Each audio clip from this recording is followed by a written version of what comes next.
Buenas tardes. Hola, Víctor Manuel, ¿cómo están todos? ¿Qué tal? Un momento.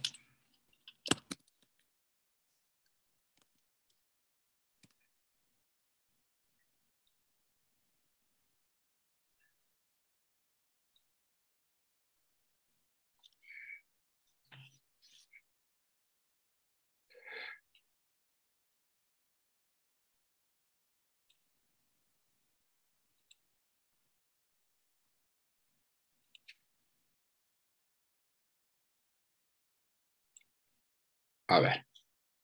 Bueno, vamos a empezar.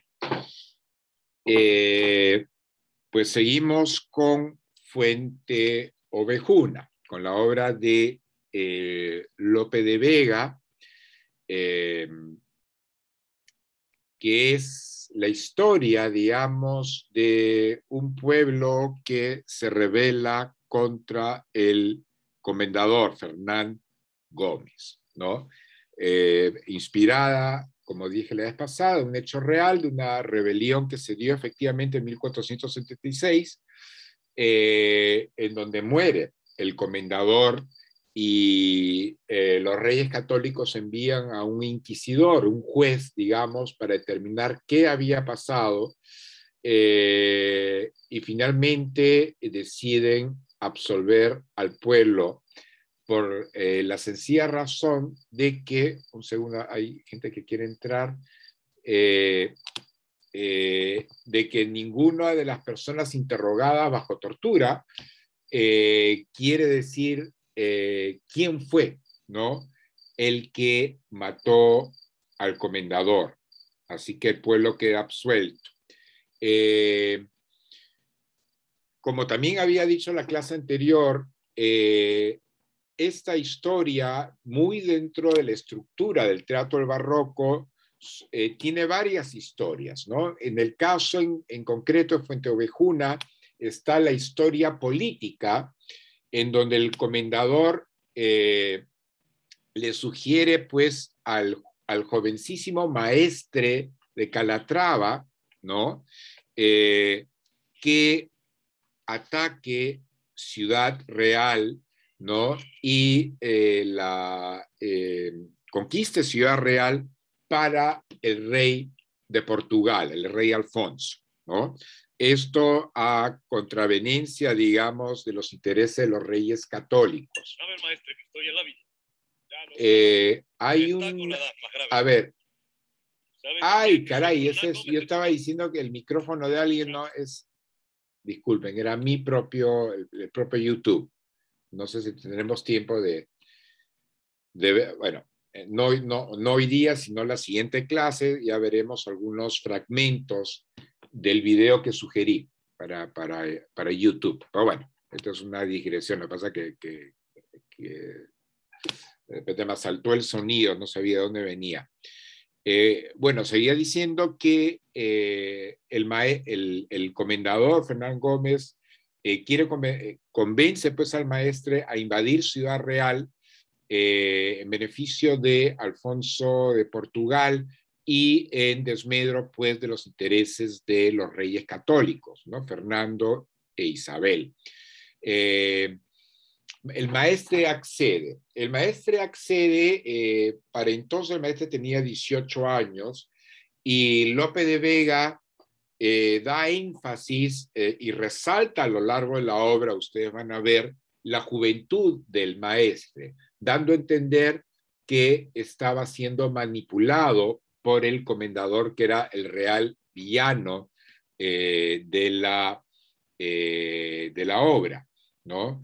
Y también Lope de Vega lo hacía obviamente pensando en su benefactor o en su mecenas, ¿no? Que descendía de este maestre. Entonces no quería que este personaje estuviese tan mal parado, ¿no? Porque repito, es el maestre al final termina accediendo a los consejos del comendador, invade Ciudad Real.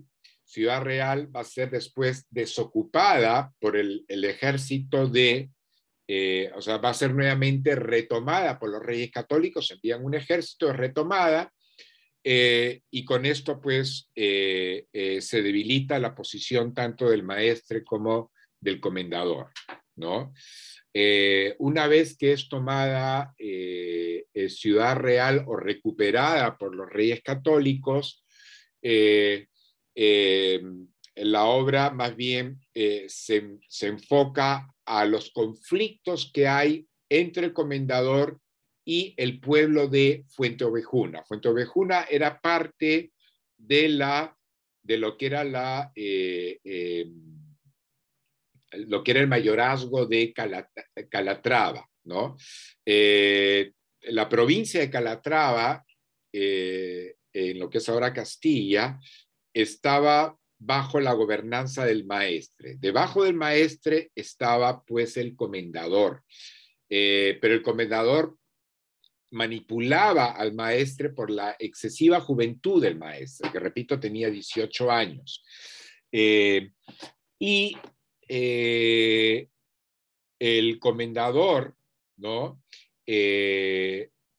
Tenía pues conflictos con este pueblo de su encomienda que era Fuenteovejuna. Fuenteovejuna a su vez tenía su propio alcalde, que era Esteban, ¿no? Era Esteban, el nombre del alcalde.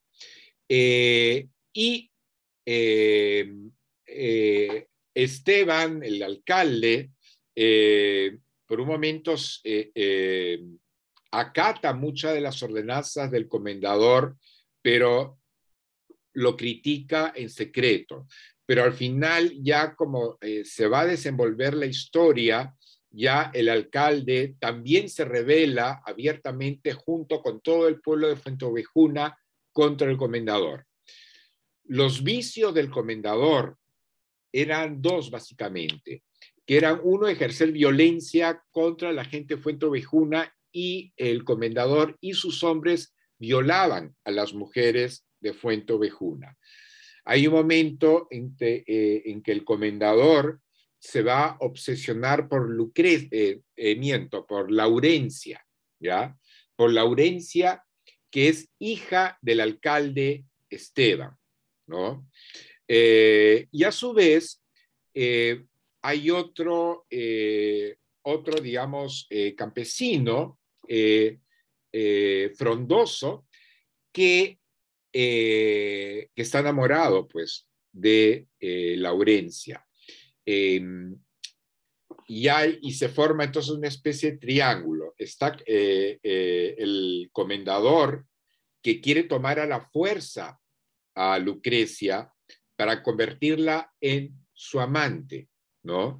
Mientras que Frondoso, pues tiene en principio intenciones más honorables, porque quiere él sí casarse con Laurencia. Laurencia, repito, la hija del alcalde.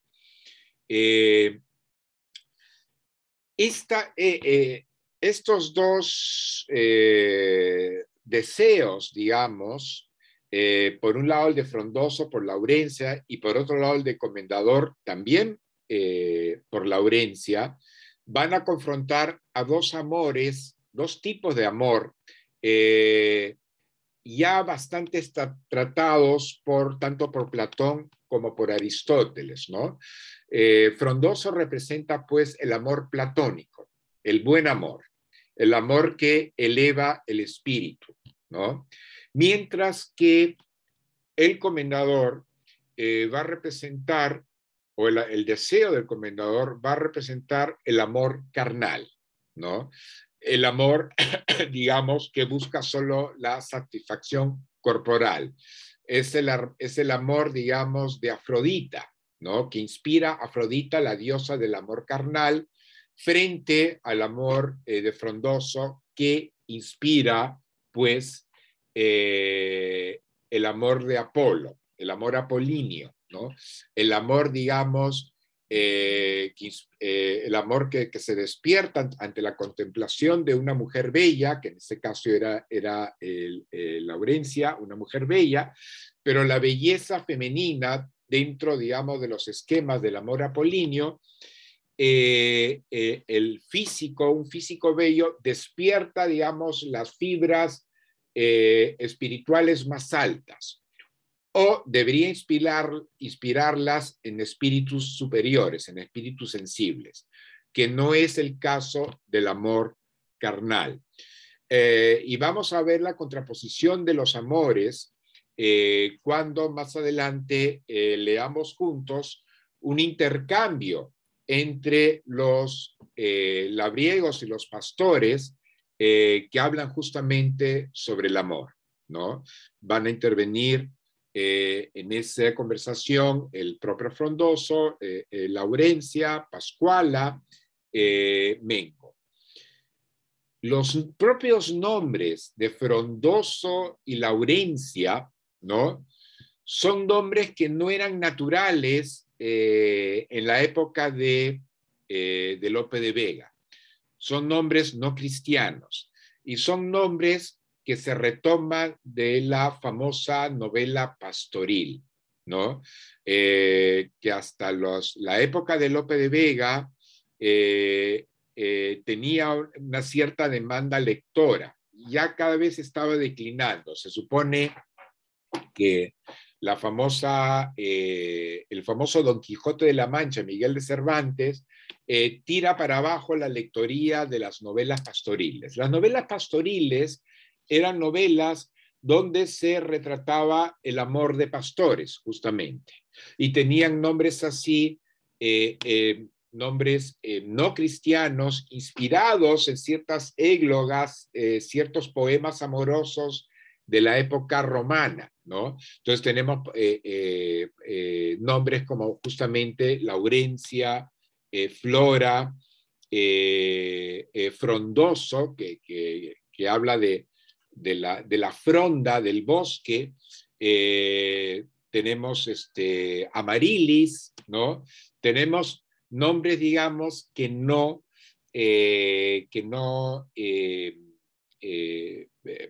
nombres bajo los cuales no eran bautizados en la España, pues, de fuerte raíz católica. O sea, todos los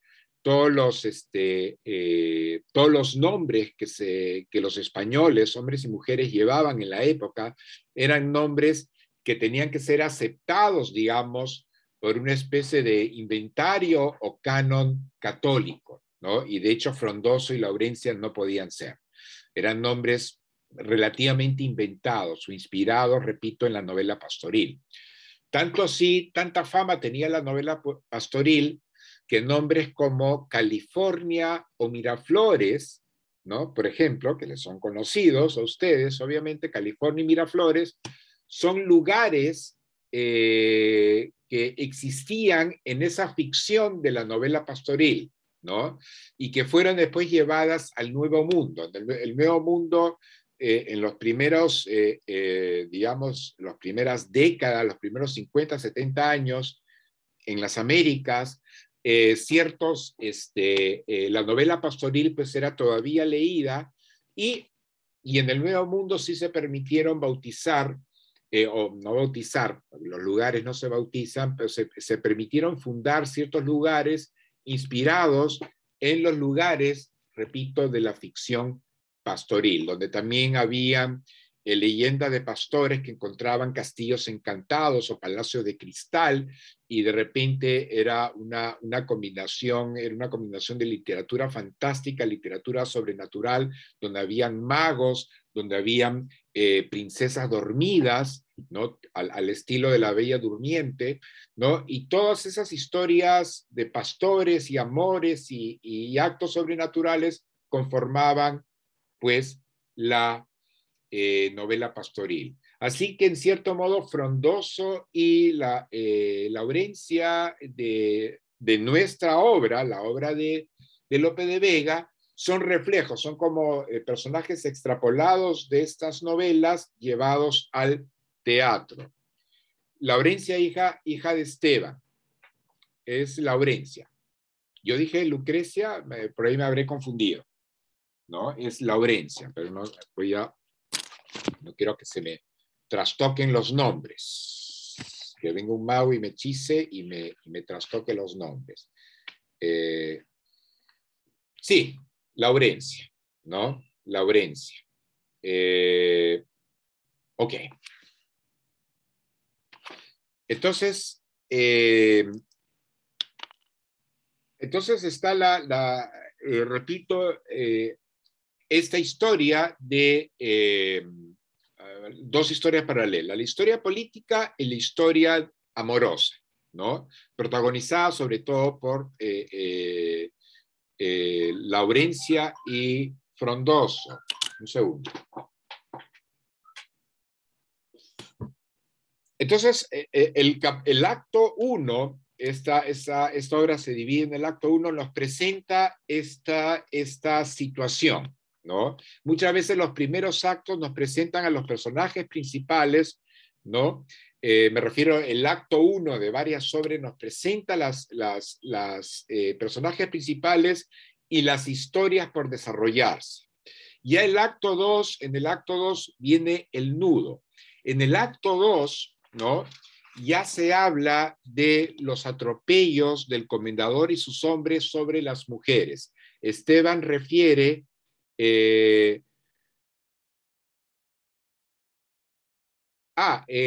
Gismar se entiende que el comendador quería convertirla en su amante.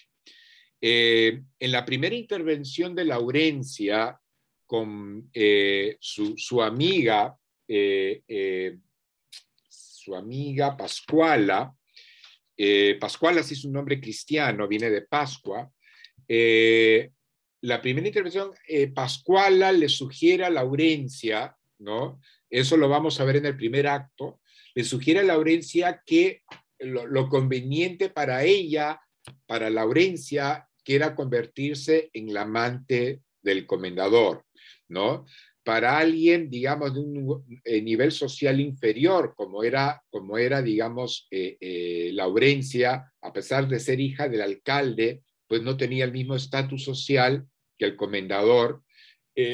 Para muchas mujeres de la época, el ser amantes, digamos, de una figura principal podría traerle beneficios, máxime si tenían un hijo con con su amante rico, ¿no? O su amante, digamos, noble, podría traer beneficios, digamos, económicos, tanto a ella como a la casa paterna, ¿no? En principio era práctico para Laurencia, pues convertirse en amante del comendador.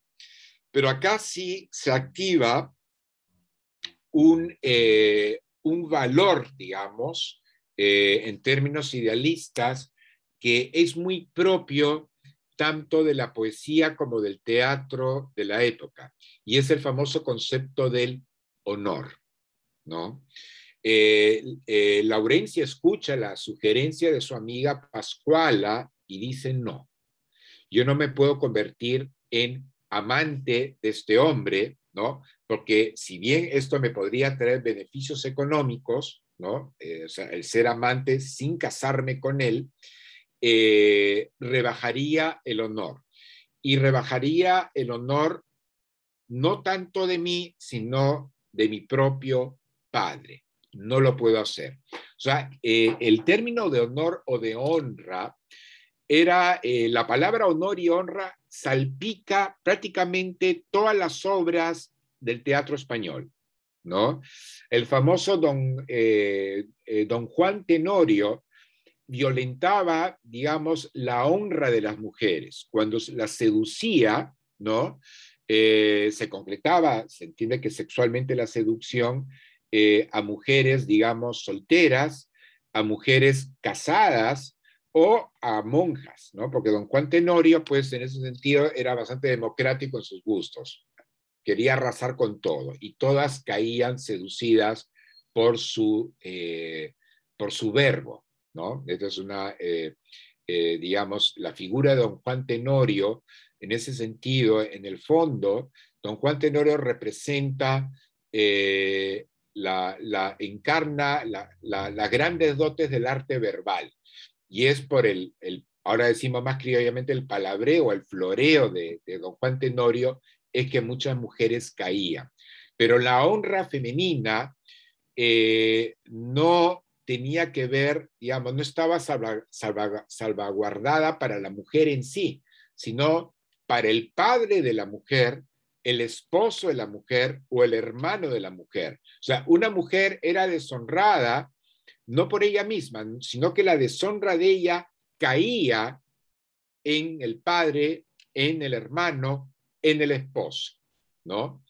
Y es por eso que le concernía a un miembro masculino de la familia salvar el honor o la honra, o no salvar, porque ya era impensable, pero hacer que pague, el que había cometido la deshonra, hacer que pague, ¿no? Con un duelo, digamos, era la típica, que pague la deshonra, pues, de la mujer, de la muchacha que fue seducida, o violada, o forzada, o lo que fuera. Entonces, Laurencia es la que dice no. Hay un momento que el comendador, ya cansado de las negativas de Laurencia, es que quiere forzarla en un momento, y ahí interviene Frondoso. Y Frondoso lo amenaza con una ballesta, ¿no? Frondoso lo amenaza con una ballesta, y de ahí pues el comendador no tiene alternativa que soltar a Laurencia e irse, ¿no? Entonces no llega a concretar el rapto, pues, de la muchacha. Con este salvarse la muchacha, o sea, Laurencia, es que termina el primer acto, ¿no? Después ya empieza el segundo acto, donde, repito, se hace un recuento de todas las afrentas y las violencias que ejerce el comendador y sus hombres, sobre todo sobre las mujeres de Fuenteovejuna. Hay una escena terrible en donde no está claro si se concreta o no la violación de una mujer, pero digamos, el libreto no es muy claro si se llega a concretar la violación de una mujer por varios hombres, y eso ya queda a discreción del director. Pero, digamos, la cosa, si bien esta mujer se salvó o no, quería ser llevada a otro lugar, pero ahí interviene uno de los labradores, que es Mengo. Mengo es un poco el bobalicón del pueblo, ¿no? Es la figura cómica de Fuenteovejuna. Está el tonto o el amanerado, ¿no? El afeminado, y estamos hablando de una época donde, digamos, la homofobia cundía, pues, libremente. El tonto y el afeminado eran, pues, cubrían la parte cómica de muchas obras del teatro barroco, y también en el inglés, ¿no? En el inglés, me acuerdo, hay un personaje de Hamlet que es el embajador de Francia en Dinamarca, y muchas veces se retrata a este embajador francés como muy afeminado en la obra, pues, de Hamlet, ¿no? Entonces, estas figuras son comunes: la del bobalicón, repito, o la del criado taimado picarón, o la del hombre afeminado. En este caso, pues, tenemos a un bobalicón, que es Mengo. Pero Mengo, a pesar de ser bobalicón, aunque no tiene que ver nada el que sea bobalicón o no,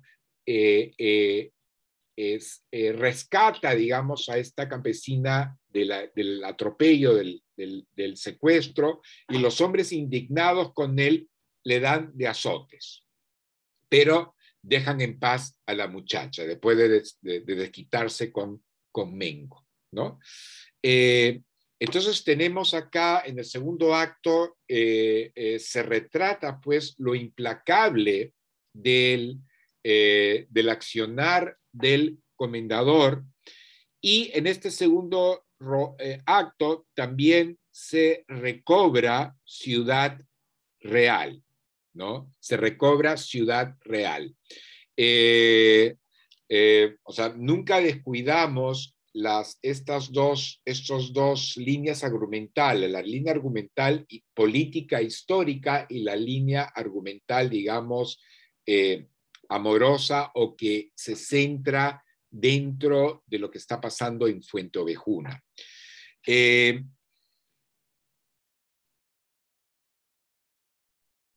Pues en este segundo acto también, y vamos a leerlo después, se da esta conversación sobre el amor, esta conversación que discurre entre los pastores, incluyendo a Frondoso, a Laurencia y al propio Mengo, que también tiene que decir, ¿no?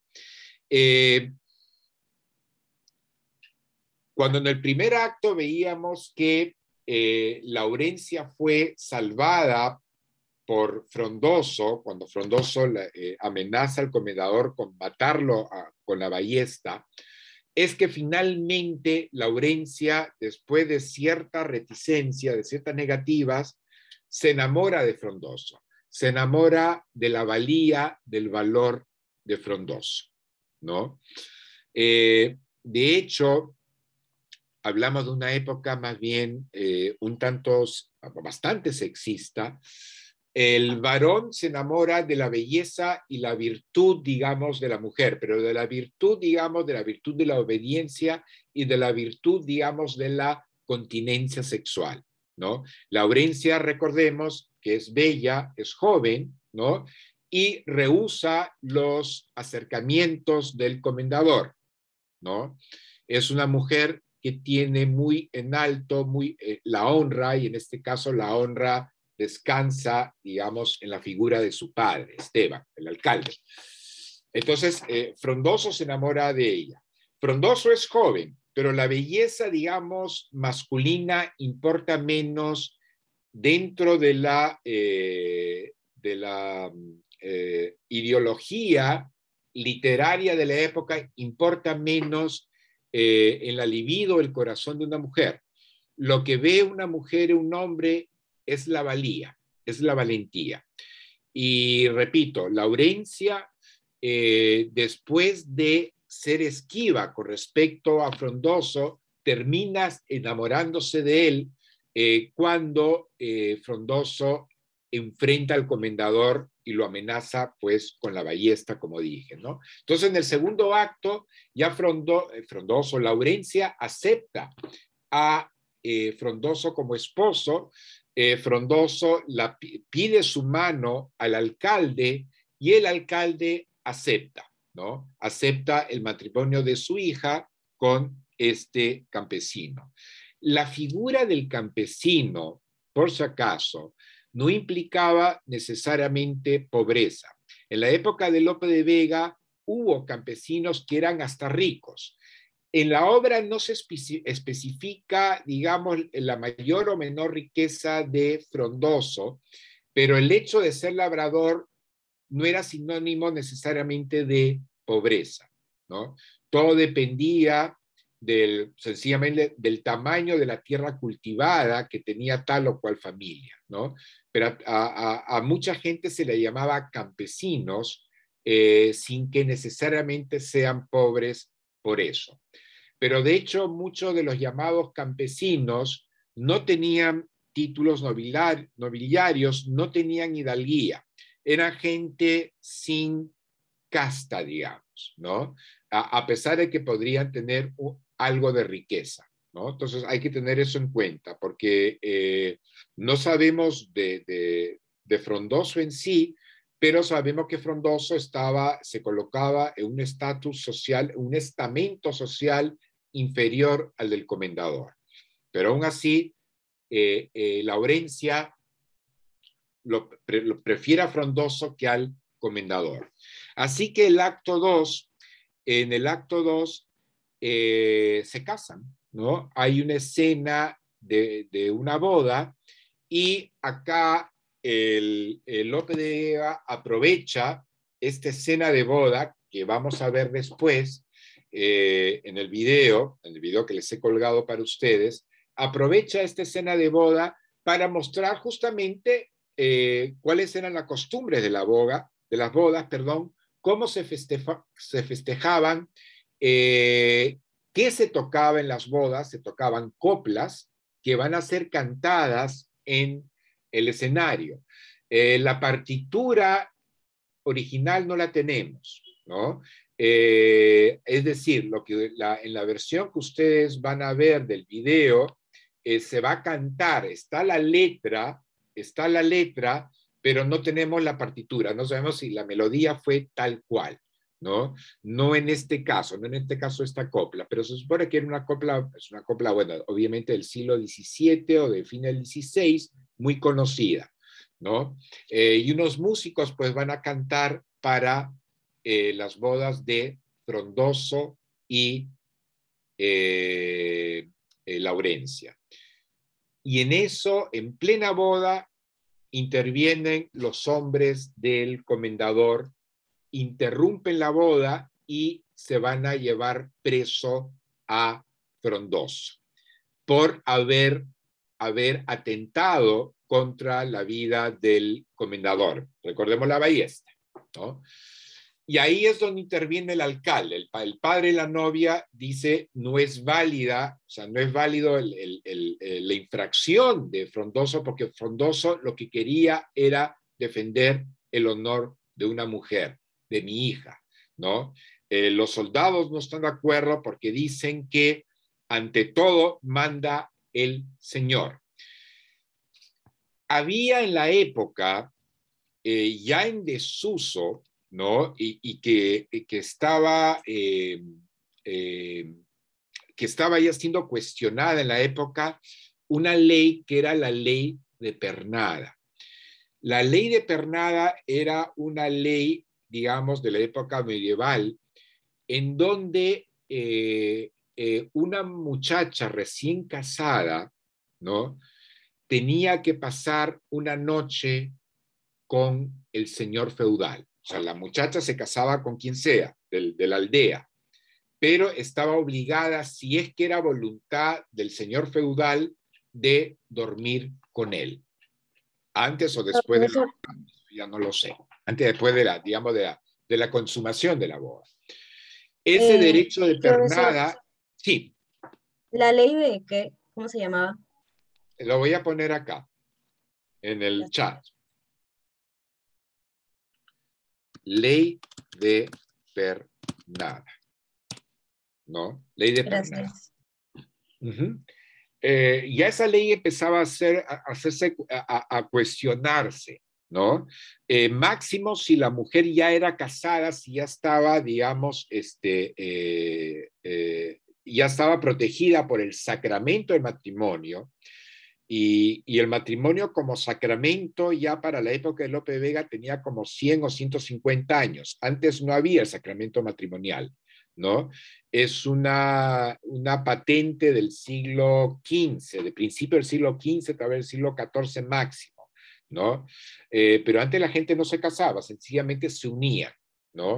No era propiamente un sacramento, pero ya para la época de Lope de Vega, el matrimonio era un sacramento. Entonces el violentar a una mujer casada pues era atentar contra un dictamen de la iglesia, ¿no? Pero en este caso el comendador exigía, ¿no? Que Laurencia, perdón, digo Lucrecia, que Laurencia todavía soltera, pasase la noche con él. Él quería arrogarse pues esa ley de pernada. Y Esteban, el padre de Laurencia, dijo que no, ¿no?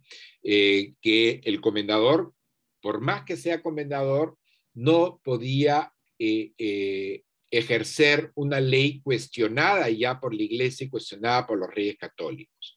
Entonces, empiezan a golpear al alcalde, ¿no? A Esteban, y ahí sale en su defensa Laurencia. ¿Cómo, dice ella, cómo ustedes pueden abusar así de un viejo, de mi padre? ¿No? ¿Qué falta ha incurrido él? O sea, se indigna como hija de ver que a su padre le dan de palos. Entonces, a ella también se la llevan presa, o sea, a Frondoso y a Laurencia. O sea, se llevan así a los novios. Y así termina, pues, el acto segundo. Ya el tercer acto, en el tercer acto, que ya es el desenlace, el tercer y último acto, de manera que no se explica, Lope de Vega no explica los detalles, pero Laurencia llega a escapar de la casa del comendador, ¿no? Luego de que, pero Frondoso seguía preso en la casa del comendador, y Laurencia avisa al resto, pues, de Fuenteovejuna que Frondoso iba a ser juzgado, ejecutado, no, más bien juzgado no, justamente, iba a ser ejecutado, iba a ser ahorcado en la Torre del Pueblo, ¿no? Sin que medie juicio alguno. Y el que tendría que determinar si se ejecuta o no a Frondoso es justamente el inquisidor de los Reyes Católicos.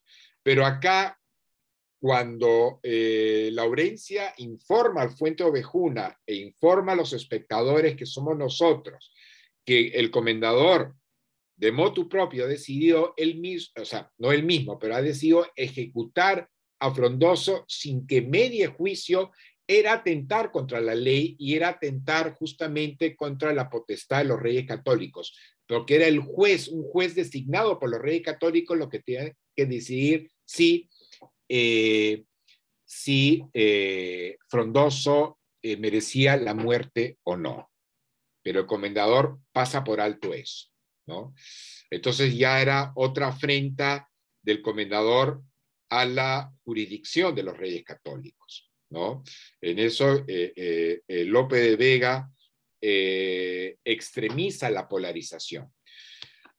Cuando Laurencia se dirige a Fuenteovejuna, se dirige al Consejo de Hombres, entre los cuales estaba su padre, y se encuentra con los hombres amedrentados sin saber qué hacer, porque ellos pues no eran hombres de armas, no tenían armas salvo hondas y palos y garrotes o rastrillos, ¿no?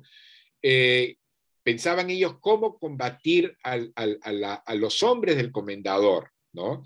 Entonces están ellos atemorizados, perdón, ¿no?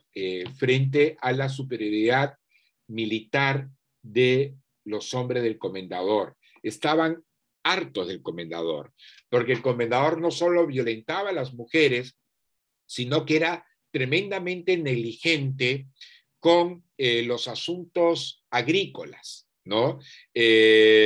Los ductos de agua pues no estaban bien cuidados, exigía demasiados tributos de los campesinos, ¿no? Entonces la parte económica también estaba siendo tremendamente descuidada, ¿no? De tal manera que el comendador rompía también con la ley natural, y recuerda que la clase pasada estuve hablando con la ley natural, y la ley natural exigía que una persona de autoridad tenía que velar por los intereses del bien común de sus súbditos. Y el comendador, por ese lado, no estaba cumpliendo bien. O sea, era un acto de negligencia también.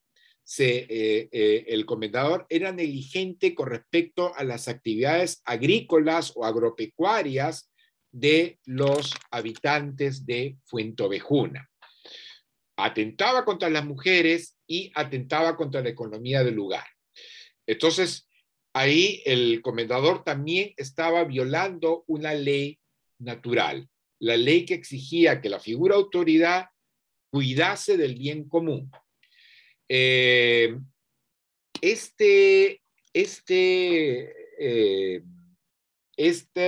exigencia a la autoridad, en cierto modo, se cumple hasta el día de hoy, ¿no?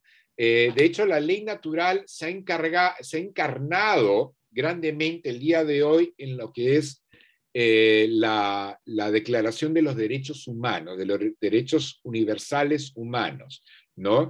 Que se estableció después de la Segunda Guerra Mundial Me estoy adelantando, ya sé bastante, pero es importante que, en cierto modo, el presente se vea como un reflejo del pasado. Dentro de los estatutos digamos, de los derechos humanos universales, está en que un Estado, el Estado, ahora no se habla del rey, pero se habla del Estado, el Estado no solo no puede atentar contra la vida y dignidad de sus gobernados, sino que el Estado también está en la obligación de velar por la integridad, digamos, material y espiritual de sus gobernados. Es decir, no solo el Estado no puede atentar contra sus gobernados, no puede acometer genocidio, por ejemplo, no puede exterminar a grupos étnicos, ¿no? Sino también está en la obligación de velar por sus derechos materiales. Si no se cumplen alguna de estas cosas, el pueblo tiene derecho a rebelión, a rebelarse contra un mal presidente, un mal primer ministro y modernamente tal vez contra un mal monarca, ¿no? Esta obligación que tiene la autoridad sobre sus gobernados es recordada en la obra de Lope de Vega, porque acá el pueblo se rebela legítimamente contra el comendador porque está violando la ley natural. Entonces, acá entra a tallar el discurso de Laurencia, cuando le dice qué es lo que estaba pasando dentro, cuando y no sabemos bien qué le pasó a la propia Laurencia, pero sabemos que al menos fue maltratada. Miren un momento, dicen, miren mi ropa, miren la sangre que tengo, ¿no? No está claro si era sangre propia o sangre de otra persona. No está claro si la violaron o no. Y le increpa a su padre y a los demás hombres que no sean lo suficiente hombres, porque ellos, en tanto hombres, tenían que velar por el honor de las mujeres de Fuenteovejuna. Es un discurso muy fuerte que vamos a ver actuado, ¿no? Ahora no alcanza el tiempo, pero lo vamos a ver, bueno, en la siguiente clase. Así que Laurencia, con ira, ¿no? Un momento le dice maricas a su padre y a todos los hombres. O sea, ¿cómo es que no pueden ustedes defender la causa de las mujeres? ¿Cómo es que este hombre se puede tomar todas las libertades con las mujeres? ¿Dónde está el honor de ustedes? Entonces, si no, vamos a tener que nosotros, las propias mujeres de Fuenteovejuna, tomar la honra por nuestras manos, vengar la honra con nuestras manos. Eso termina de convencer a los hombres. Y los hombres ahí empiezan a gritar, y las mujeres, todo el pueblo empieza a gritar, muerta al tirano y vivan los reyes católicos, ¿no?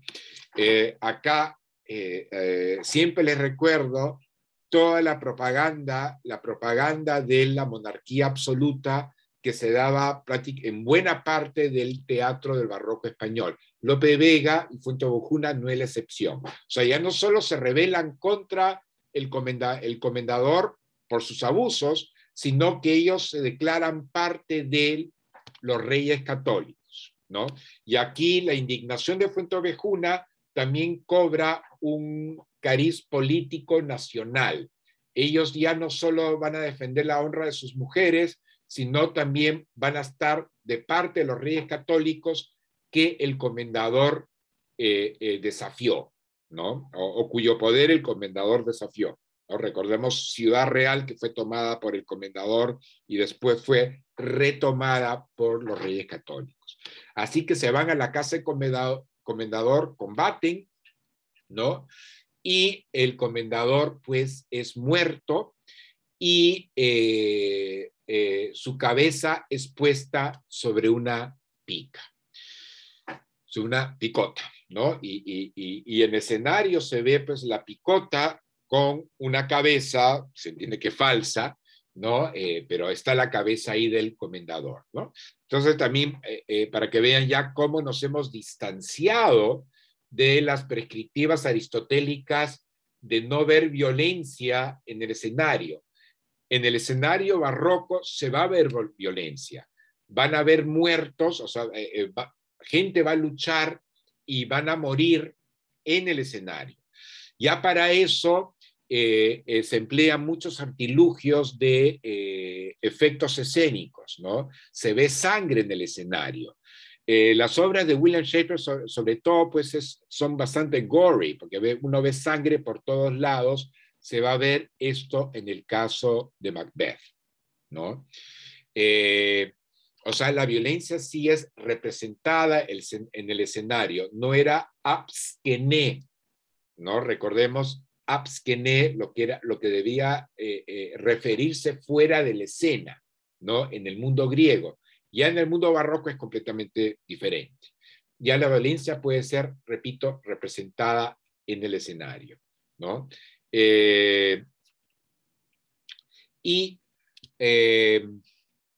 Pues la insurrección de Fuenteovejuna llega a oído de los reyes católicos. Los reyes católicos envían a un inquisidor. El inquisidor somete a tortura a 2, 3, 4 personajes de Fuenteovejuna y les hace la misma pregunta: ¿quién mató a Fernán González? Y todos responden sin excepción: fue Fuenteovejuna. O sea, no, nadie delata a nadie, ¿no? O sea, fue todo el pueblo, ¿no? Y ahí uno de los torturados le cae nuevamente al pobre Mengo, que es torturado, y le pregunta, ¿no? ¿Quién mató al comendador? ¿Quién mató a Fernán González? Y Mengo va a decir Fuenteovejunica, ¿no?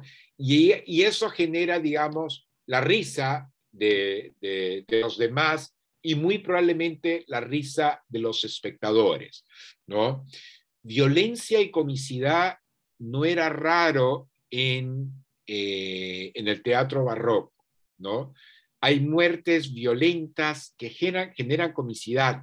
Incluso el duelo puede generar comicidad. En Romeo y Julieta, y esto es una escena que desconcierta,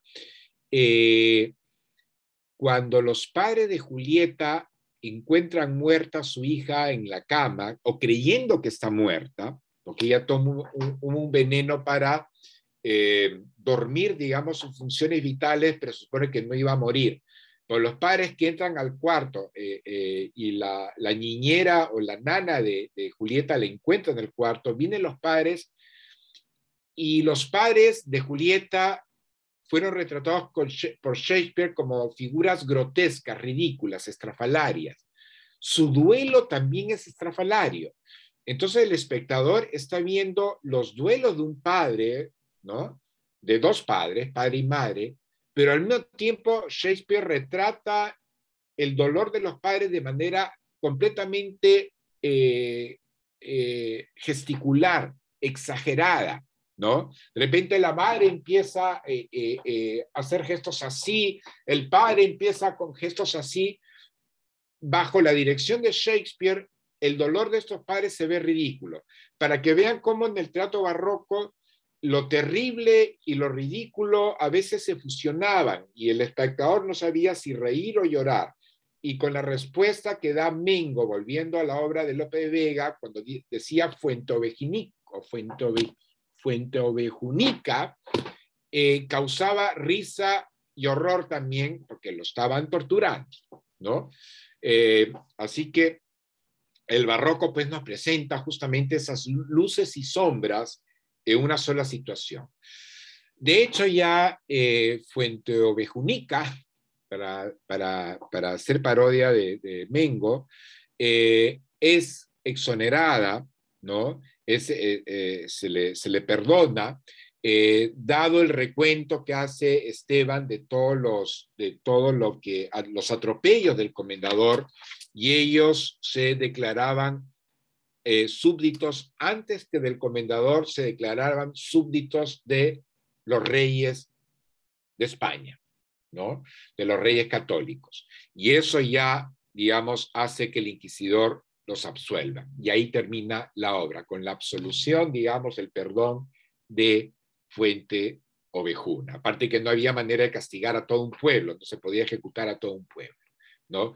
Y Fuente Ovejuna, siempre, los torturados decían fue Fuente Ovejuna. O sea, fuimos todos. Todos fuimos los asesinos del comendador. Ya para la siguiente clase, o sea, les aconsejo que vayan viendo el video, pueden leer también, ir leyendo el texto de Lope de Vega, y el siguiente martes pues vamos a leer ciertos pasajes y ver ciertas escenas de Fuente Ovejuna, ¿no? Para explicarlo un poco más al detalle. Entonces, ¿hay alguna pregunta, comentario? ¿No? Entonces, chicos, pues nada, nos vemos. Seguramente el día de mañana ya van a empezar con el arte nuevo de hacer comedias, que le van a dar los parámetros importantes sobre el desarrollo del teatro barroco español. Y en cierta manera también el inglés, pero de manera un poco más indirecta, ¿ya? Entonces, nada, chicos, ya nos ganó la hora, con esto me despido y a cuidarse. Chau, Gracias, chau. profesor. A ustedes. Gracias. Gracias al profesor. Gracias. Hasta luego. Chao, profesor.